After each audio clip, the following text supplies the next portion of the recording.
ఫైనల్‌గా తిరువన్నామలైకి అయితే రీచ్ అయిపోయాం. మీరు చూస్తున్న ఈ కొండ చుట్టూయే మనం గిరి ప్రదక్షిణ చేయాలి. కాణిపాకంలో లంచ్ చేసాం. ఇంక మధ్యలో ఎక్కడా స్టాప్ చేయలేదు. ఇక్కడ ఎండ మామూలుగా లేదు. సో వస్తున్న 2 వాటర్ మెలన్ అండ్ ఒక బత్తాయి జ్యూస్ అయితే తాగేసాం.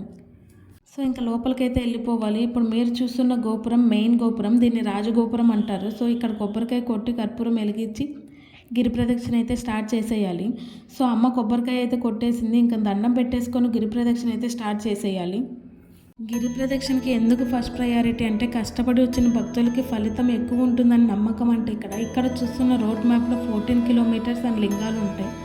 సో మేము గిరి ప్రదక్షిణ అయితే స్టార్ట్ చేసేసాం. ఫస్ట్ లింగం ఇంద్రలింగం.